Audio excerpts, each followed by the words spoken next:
பேராசிரியர், ஆய்வாளர், மொழிபெயர்ப்பாளர் என பன்முக ஆளுமையாக திகழும் இவர் பெரிதும் விரும்பி ஏற்பது அரங்க செயற்பாட்டாளர் என்னும் அடையாளத்தையே. பெண்மைய நோக்கில் முற்போக்கு நாடக அரங்கங்களை இவர் நெறியாளுகை செய்து வருகிறார். பதிப்பு முன்னோடியாக திகழும் லக்ஷ்மி கிருஷ்ணமூர்த்தி அவர்களை குறித்து பேசுவதற்கு பேராசிரியர் மங்கை அவர்களை அன்போடு அழைக்கிறோம். அனைவருக்கும் வணக்கம். இதில் இருக்கிற 3 பேரையும் சந்திக்கக்கூடிய வாய்ப்பு பெற்றவளாக நான் இருந்திருக்கிறேன். ஆனால் அப்போ இதெல்லாம் பெரிய விஷயம்னு தெரியல, எக்ஸப்ட் ராஜம் கிருஷ்ணன். ஏன்னா ராஜம் கிருஷ்ணன் வந்த கூட்டங்கள், நாங்கள் கலந்துக்கிட்ட அரசியல் இயக்கங்கள், அது சார்பான விஷயங்களில் வர்றது ஒன்று. பாரதி சொன்ன மாதிரி திட்டுறதுன்னா சும்மா கொஞ்சம் நஞ்ச திட்டு கிடையாது, அப்படி நினச்சி திட்டுவாங்க. அந்த திட்டெல்லாம் வாங்கி வளர்ந்தது எவ்வளோ பெரிய விஷயம் அப்படிங்கிறது இப்போது நினச்சி பார்க்கும்போது மிகப்பெரிய, தட் இஸ் அவர் ஹெரிட்டேஜ். அதுதான் நம்மளோட முதுசமாக இருக்குது. ஹெப்சிபா ஜெயசுதாசன் அவர்களுடைய ஸ்பேரோ டாக்குமெண்டேஷன் நான் தான் பண்ணேன். அப்போ நான் பல்கலைக்கழகத்தில் படிச்சுட்டு இருந்தேன். அதனால் அவங்க வீட்டுக்கு போய் அங்கேயே தங்கி இருந்து அந்த ரப்பர் தோட்டங்களுக்கெலாம் அவங்க எப்போ வாக்கிங் போனாலும் போய் சாப்பிட்டு, இன்னுமே நிறையா அழகான ஃபோட்டோஸ்லாம் அப்போ கலெக்ட் பண்ண ஞாபகம் ஸ்பேரோவில் இருக்குது.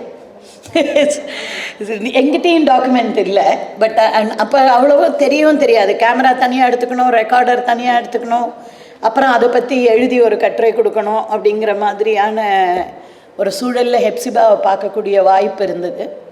ஒரு ஆங்கில பேராசிரியராக அந்த திருவிதாங்கூர் சமஸ்தானத்தினுடைய இளவரசிக்கு அவங்க டீச்சர். அண்ட் நான் அறிஞ்ச வரைக்கும் அவங்க தொடர்ந்து ஹெப்சிபாவை ஒரு பயங்கரமான அந்த டீச்சருங்கிறத விட she was a mentor to her. அந்த ஒரு ரிச் பேக்ரவுண்ட்லேருந்து வர்றது அப்படிங்கிறது. ஏற்கனவே அவங்க புத்தம் வீடு, டாக்டர் செல்லப்பாலாம் சொல்லிட்டாங்க. மாணியும் என்னை ஐ வாஸ் டீப்லி மூவ்ட். அந்த ஒரு பர்மாவிலேருந்து பர்மா காலனி இல்லாத ஒரு ஊர் கிடையாது நம்ம ஊரில். அந்த பர்மா அந்த பர்மாவில் படிக்கும் பொழுது அவங்க அப்பா அந்த படிப்பை பற்றி அவங்களுக்கு சொல்லி கொடுத்த தன்மைகள், அந்த ஆங்கில புலமை பற்றி அவங்க பேசினாங்க. நானும் ஆங்கில பேராசிரியராக இருந்தேன். ஆனால் ஒவ்வொரு தடவையும் நான் சொல்லும் பொழுதே இல்லைங்க, எனக்கு தமிழ் மேலே காதல், ஆங்கிலம் மேலே I'm committed, I know that job. அது என் மண்டையில் ஏறின ஒரு மொழி, ஆனால் தமிழ் என் மனசுக்கான ஒரு மொழி அப்படிங்கிற மாதிரி. அதே மாதிரி சிக்கல் அம்பைக்கும் இருக்குது. அம்பையுடைய face behind the mask Geetha தேடினீங்கன்னா CS லக்ஷ்மி அப்படின்னு தான் இருக்கும். எனிவே, நான் ரொம்ப இதுக்குள்ளே எல்லாம் போக விரும்பலை. லக்ஷ்மி கிருஷ்ணமூர்த்தியை நான் ஓரிரு முறை சந்திக்கக்கூடிய ஒரு வாய்ப்பு இருக்குது. நிறைய ஆங்கில இலக்கியம் படிக்கிறவங்களுக்கு வர்ஜினியா வூல்ஃப் பற்றிலாம் சொல்லும் பொழுது எப்படி ஒரு எழுத்தாளர்கள் சந்தித்து புதிதான படைப்புகளை பற்றி விவாதம் செய்து, வர்ஜினியா வூல்ஃப் பொறுத்த வரைக்கும் அவருடைய இணையர் அவங்களுக்கு இருந்த மன சிக்கல் காரணமாக லெட்டர் ப்ரெஸ் ஃபார்ம் பண்ணுறார், ஒரு பதிப்பகமும் ஓப்பன் பண்ணுறாங்க. ஏன்னா நீ கையால் you have to work with your hands என்று சொல்லி வர்ஜினியா வூல்ஃபை அதில் ஈடுபடுத்துகிறாரு.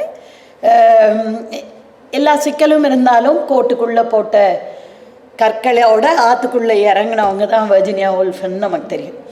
அப்போ அந்த மாதிரியான ஒரு சூழலை தமிழகத்தில் இருக்கக்கூடிய இங்கே நம்ம கோட்டூர்புரம் சேரக்கூடிய அந்த இடத்துல இருக்கக்கூடிய லக்ஷ்மி கிருஷ்ணமூர்த்தியுடைய வீட்டில் நம்ம பார்க்கக்கூடியதாக இருக்கும். அந்த சேர் அதில் எல்லாம் போய் உட்காந்தாலே ஐயோ நம்மளாம் எழுத்தாளராக ஆகவே முடியாதுன்னு தோணும். ஏன்னா சேர்லாம் அவ்வளோ பெரிய சேராக இருக்கும். ரொம்ப ஐ டோன்ட் நோ அது எப்படி எக்ஸ்பிளைன் பண்ணுறதுன்னு எனக்கு தெரியல. பட்டு பயங்கர ornate I'm an artist myself. அதனால் எனக்கு அழகாக இருக்கிறதுல எல்லாம் எனக்கு கூடுதலான ஈடுபாடு உண்டு. அது பெண்ணியத்துக்கெல்லாம் எதிரெலாம் நான் நினைக்கிறது கிடையாது. அழகாக இருக்கிறோம் அப்படிங்கிறத புரிஞ்சுக்கிற பெண் மிகப்பெரிய சக்தி வாய்ந்தவளாக நான் பார்க்குறேன். அதனால் அது okay. But it was very intimidating அந்த ப்ரெசன்ஸ். நானும் ஒரு பார்ப்பன குடியில் பிறந்தவ தான். ஒரு மிடில் கிளாஸ் பார்ப்பன குடியில் பிறந்தவ. பெரிய அளவுக்கு நான் தான் முதல் பட்டதாரி எங்கள் வீட்டில், முதுகலை பட்டதாரி. இந்த எழுத்து, அரசியல், நாடகம், மூச்சு அப்படிங்கிற குடும்பத்துலேருந்து வந்தவங்க. ஆனால் லக்ஷ்மி, கீதா ஏற்கனவே சொன்ன மாதிரி அங்கே படிப்புலேயும் சரி, நமக்கெல்லாம் தெரியும் அவங்களோட அப்பா சத்யமூர்த்தி வந்து ஒரு கூத்தாடி அரசியல்வாதி, ஒரு கூத்தாடியாக கலைஞர்களோடு சேர்ந்து பயணப்பட்ட ஒரு ஆள். அப்போ அந்த வீட்டுக்குள்ளே வந்து பழகிய ஆட்கள் எல்லாம் ராஜாஜி தொடங்கி, அது நான் ஒரு முத்தாய்ப்பாக வைக்கிறேன், அந்த காங்கிரஸ் தலைவர் அவரோட புஸ்தகத்தை தான் வாசகர் வட்டம் முதல்ல வெளியிடுது. அதிலிருந்து இது வரைக்கும் இருக்கும். அப்போ அந்த சூழல் என்பது ஒரு பதிப்புக்கு உரிய எல்லா விதமான பக்கபலமான சாரங்கள்லாம் கட்டப்பட்ட ஒரு அமைப்பு. ஆனால் நான் எது முக்கியமாக பார்க்குறேன்னு சொன்னால், அவங்க பதிப்பகம் பண்ணாங்க, அது வாசகர் வட்டம், அது அந்த விஷயங்களுக்கு வரலாம். அதில் அவங்க அதற்கு இணையாக ஒரு நியூஸ் லெட்டர் போட்டது, அந்த வாசகர்களோட பேசினது. அப்புறம் இந்த புதுசாக எழுதித்தர எழுத்தாளர்களுடைய எழுத்துக்களை பற்றிய அது தேர்ந்தெடுக்கப்பட்ட, கீதா சொன்ன மாதிரி சா கந்தசாமி அதை பற்றி சொல்லுவார். கொடுத்துட்டு அவங்க வெளியூர் போயிட்டாங்க, மேடம் வந்தோன்னு சொல்கிறோம் அப்படின்னு புஸ்தகத்தை வாங்கி வச்சுக்கிட்டாங்க. ஆனால் இந்த கூட்டத்துக்கெல்லாம் சா கந்தசாமி போயிருக்காரு. சா கந்தசாமி எல்லாம் நான் வந்து இந்த இலக்கிய கூட்டங்களுக்குள்ள திக்கித்தனறி நின்று வந்தவன். ஏதாவது ஒரு பக்கம் இலக்கியமும் இன்னொரு பக்கம் பெண்ணி அரங்கங்களும் சேர்ந்து ரெண்டு, இந்த பக்கம் ஒரு கால் அந்த பக்கம் ஒரு கால் இருந்து வளர்ந்ததுனால அந்த இலக்கிய கூட்டங்களுக்குள்ள இன்றைக்கும் நான் நினைக்கிறேன் ஒரு அந்த பொதுவான ஈல கேபிட்டல், தமிழில் எப்படி சொல்கிறேன்னு தெரில, அப்படிப்பட்ட இலக்கிய கூட்டங்களுக்கு போனால் விரல் விட்டு பெண்களை எண்ணிடலாம். இன்றைக்கும்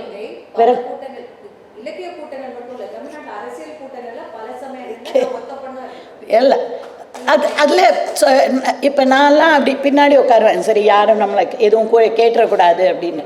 ஆனால் ரொம்ப தாங்க முடியாமல் ஏதாவது வந்துருமா, அப்போ குரல் வந்து ஏற்கனவே பெருசு, அது பின்னாடியிலேருந்து பேசினோன்னா அப்படி வந்தா கோபப்படாதீங்க மங்க, இல்லைங்க என் குரலே அப்படி தான் அப்படின்னு. ஏன்னா அம்பை பேச ஆரம்பிக்கும் போது சொல்லுவாங்க, எனக்கு ஒன்றும் இல்லை, டான்சில் பண்ணதுனால அப்படி ரொம்ப இமோஷனலாக பேசுகிற மாதிரி இருக்குது, மற்றபடி ஐம் ஓகே அப்படின்னு தான் ஆரம்பிப்பாங்க. அதே மாதிரி எனக்கு வந்து அந்த குரலுக்கு கொஞ்சம் வால்யூம் கண்ட்ரோல் கம்மி, அதனால் அப்படிலாம் பேசி நிறைய வாங்கி கட்டியிருக்கிறோம். அந்த மாதிரியான கூட்டங்கள் உள்ளிட்ட எல்லா கூட்டங்களுக்கும் இந்த லிஸ்ட்டில் வந்த எழுத்தாளர்களில் ராஜம் கிருஷ்ணன் மட்டும்தான் இருந்தேன். நான் அறிந்தவரை ஹெப்சிபாவெல்லாம் கூப்பிட்டு நிறைய தோழர்கள் அவங்களோட பழகினாங்க. நார்கோயில் பக்கத்தில் இருக்கிற வட்டாரத்தில் இருந்தாங்க. ஜேசுதாசன் வந்து ஒரு தமிழ் இலக்கிய சூழலில் அவர் எழுதியிருக்கிற history of Tamil literature is one of the classic works. Vaiyapuri பிள்ளையோட அந்த அளவுக்கு வச்சு பார்க்கக்கூடிய அளவுக்கு திருவனந்தபுரம் நார்கோயில் பக்கத்தில் தமிழ் படித்து வர்ற அத்தனை பேருக்கும் ஜேசுதாசன் வந்து மிகப்பெரிய ஒரு பேராசிரியர். அந்த ஹெப்சிபா வந்து தமிழ் பேராசிரியரை கல்யாணம் பண்ணிக்கிட்டதுனால தமிழ் இலக்கியத்தில் வந்தாங்கங்கிறது இல்லை, ஜேசுதாசனை கல்யாணம் பண்ணிக்கிட்டதுக்காக அவங்க அந்த தமிழ் இலக்கியம். He was a very wonderful kind of a person.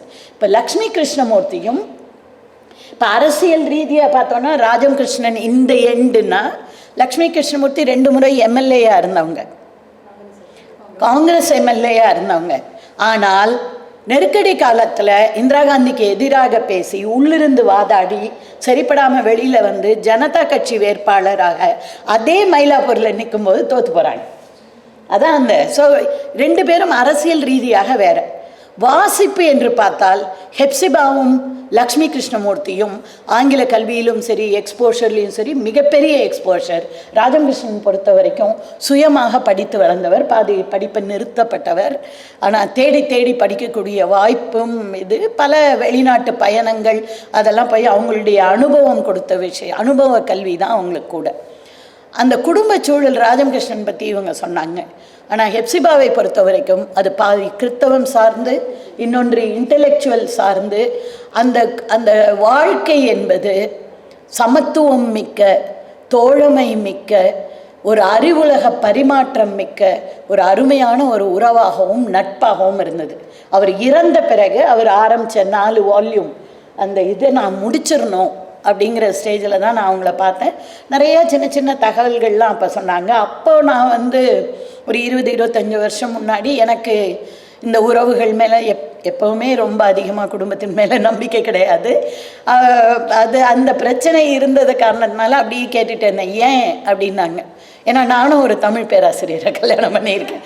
அதனால் நான் சொன்னேன், நீங்கள் சொல்கிறதுலாம் ஓகே, ஆனால் நாகர்கோவில் வேறு, மெட்ராஸ் வேறு போல் இருக்குது. அதனால் நாங்கள் 2 பேருக்கும் 2 இருவேறு உலகங்கள் இருக்குது, சேர்ந்த ஒரு சின்ன பகுதியும் இருக்குது. நாங்களாகவும் இருக்கிறோம், நான்களாகவும் இருக்கிறோம் அப்படின்னு சொல்லி அவங்கள்ட்ட ஏதோ ஒன்று பேசணும்னு சின்ன பிள்ளையாக இருக்கிறதுனால அவங்க பொறுமையாக கேட்டுக்கிட்டாங்க. அப்போ அந்த வாழ்க்கை முறை என்பது லக்ஷ்மி கிருஷ்ணமூர்த்தியை பொறுத்த வரைக்கும் அந்த வாசகர் வட்டத்திலும் கிருஷ்ணமூர்த்தியுடைய பங்கு ரொம்ப பெரிய பங்கு. நான் இன்ஃபேக்ட் முன்னுரையில் அது எழுத வேண்டாம் என்று நான் நினச்சேன். ஏன்னா பெரும்பகுதி வந்து ஒரு ஆணுடைய வாழ்க்கையில் பெண்ணுடைய பங்கு பற்றி சொல்லும்போது இப்போ ராஜம் கிருஷ்ணன் சொன்ன அந்த பகுதியை சொன்னாங்க. Those are ordinary moments which are extremely dramatic. அந்த வார் டைமில் என்ன பண்ணுறோங்கிறது, அல்லது ஒரு பார்ப்பன குடியில் இருந்துட்டு சமபந்தி போஜனத்துக்காக சமைச்சு கொடுத்ததாக இருக்கலாம், அல்லது நான் எங்கள் அனைவருக்கும் முன்னோடியாக திகழ்ந்த மைதிலி சிவராமனுடைய பாட்டி வீட்டுக்காரர் சுப்புலக்ஷ்மி வந்து வீட்டுக்காரருக்கெலாம் தெரியாமல், அவர் சால்ட் இன்ஸ்பெக்டர், அது நேஷ்னலிசம் இதுக்கு எதிராயிரும். அப்போ அவங்க வந்து நன்கொடை அனுப்புகிறாங்க சாந்திநிகேதனுக்கு, புத்தகங்களை படிக்கிறாங்க, காந்திக்கு கடிதம் எழுதுகிறாங்க, இதை பற்றிய டைரி குறிப்புகள் வச்சுருக்கிறாங்க. இப்போ அந்த மாதிரியான விஷயங்கள் ஒரு பெண்ணுடைய உலகத்தை வந்து ரொம்ப ரிச்சாக ஆக்கியிருக்கோம்னு நினைக்கிறேன். ஆனால் கிருஷ்ணமூர்த்தியுடைய contribution in many ways, in fact வாசகர் வட்டம் தன்கிட்ட உரிமை காப்பிரைட் வச்சுக்கிட்ட ஒரே புஸ்தகம் நடந்தாய் வாழி Kaveri. It's a commissioned project. நீங்கள் 2 பேரும், அவரோட கிருஷ்ணமூர்த்தியும் போகிறாரு, முழுக்க காவேரி பெல்ட் போய் இன்று வரைக்கும் அந்த புத்தகம் வந்து மறுபடி எல்லாராலையும் கேட்கப்படுது. ரொம்ப அதுக்கு காலச்சுவடுக்கு அதுக்கு பெர்மிஷன் கொடுக்கும் பொழுது கன்சாமி அதை பற்றிலாம் எழுதுகிறாரு. அப்போ கிருஷ்ணமூர்த்தி வந்து கிருஷ்ணமூர்த்தி பேரில் காப்பிரைட் இருக்குன்னொன்னே அவர் இறப்பதற்கு சில மாதங்கள் முன்பு கேட்டபோது லக்ஷ்மி வந்து நீங்கள் அவர்கிட்ட கேளுங்க அப்படின்னு சொல்கிறாரு. அப்போ அவர் சொல்கிறாரு, நீங்கள் வந்து நல்ல குவாலிட்டியோட பதிப்பு வரணும், அதுக்கு உத்தரவாதம் கொடுத்தீங்கன்னா கொடுக்குறேன் என்று சொல்லி இப்போ காலச்சோடு இப்போது நிறையா அது போட்டுட்ருக்காங்கங்கிறது நமக்கு தெரியும். ஆனால் அதுதான் வாசகர் வட்டத்துடைய முத்தாய்ப்பு. அந்த முத்திரை என்கிறது நான் வேணும்னு தான் கொடுத்தேன் அந்த தலைப்பு. ஏன்னா அந்த முத்திரை ISI முத்திரை மாதிரி. அப்போ வாசகர் வட்டத்தில் அந்த ஓவியர் போட்ட அந்த கோட்டோவியம் என்பது ஒரு பிராண்ட் மாதிரி வரக்கூடியது. அந்த குவாலிட்டி இது அத்தனையும் நான் விரும்பக்கூடிய ஒரு விஷயம். ஆனால் நம்ம அதில் கொடுக்க வேண்டிய கேவியட் என்னென்னா, இந்த அழகியல் ரீதியான தராதரம் அப்படிங்கிறத பார்க்குறதுக்கு பொருளாதாரம் எவ்வளவு முக்கியம், எவ்வளவு தூரம் ஒரு சோஷியல் ஸ்டேட்டஸ் முக்கியம், சோஷியல் கல்ச்சுரல் கேபிட்டல் ரெண்டுமே வந்து முக்கியமாக இருக்க வேண்டியதுங்கிறது ரொம்ப அவசியமாக இருக்குது. எல்லாருக்கும் ஆசை தான். நான் வந்து வீதி நாடக கலைஞராகவே இருக்கணும்னுலாம் உறுதி எடுத்துகிட்டு வரல.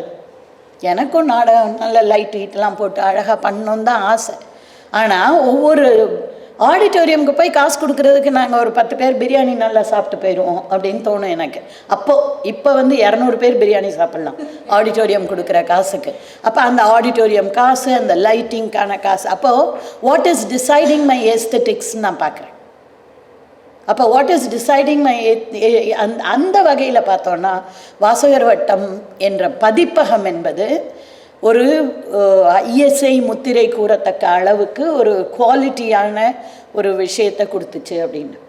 இப்போ அவங்களுடைய முதல் புத்தகத்தை, கட்டுரை தொகுப்பை வெளியிட்டிருக்கக்கூடிய சக்தி கோவிந்தன் மக்கள் பதிப்பு என்ற பெயரில் மலிவு விலையில் புத்தகங்களை தலையில் தூக்கிட்டு போய் விற்றவர்.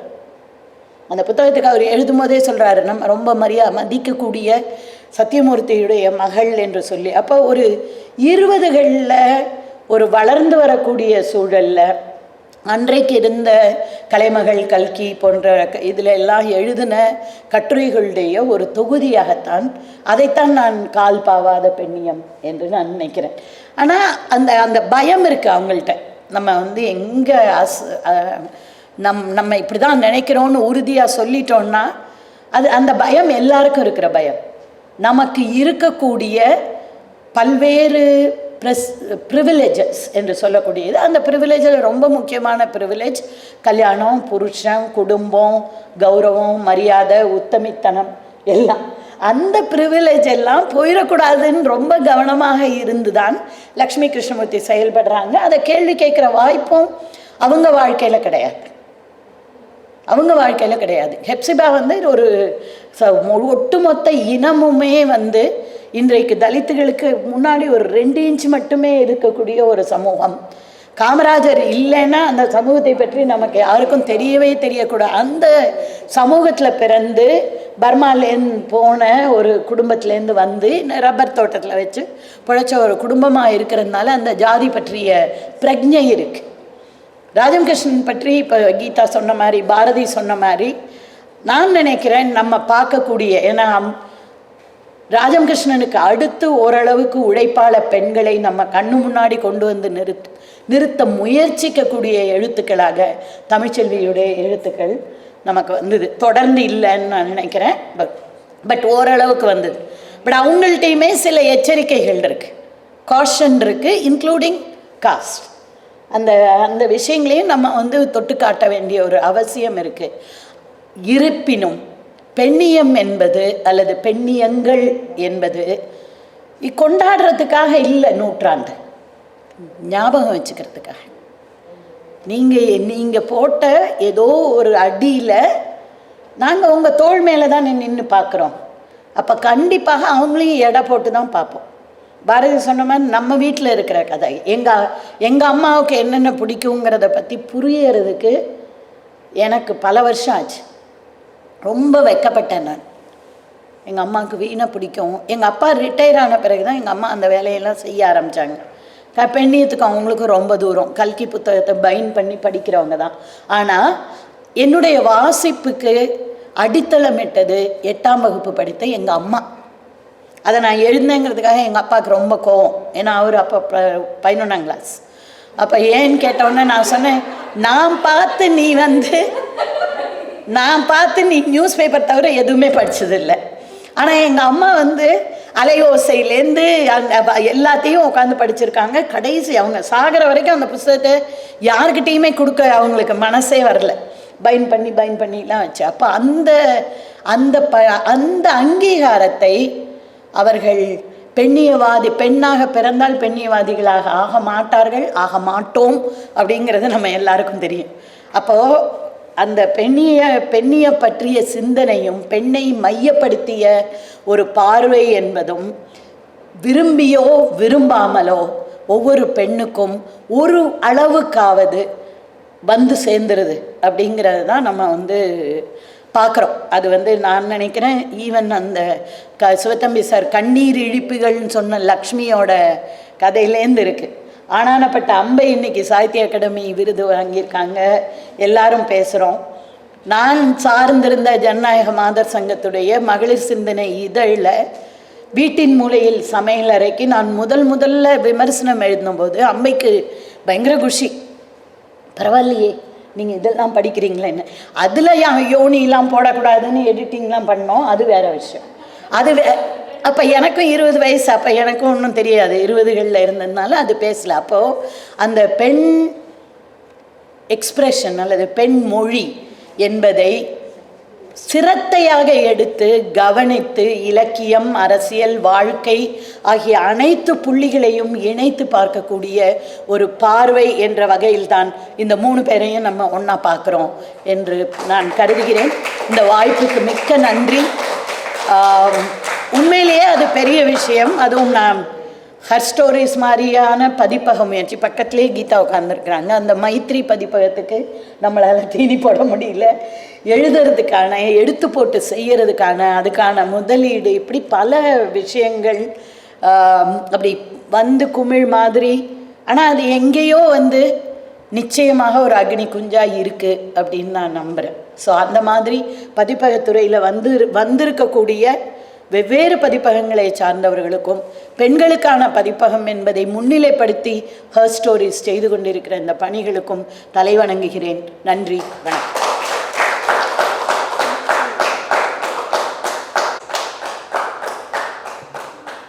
இதழியல் துறையிலும் பதிப்பு துறையிலும் நுழைவதற்கே ஒரு துணிச்சல் வேண்டும்.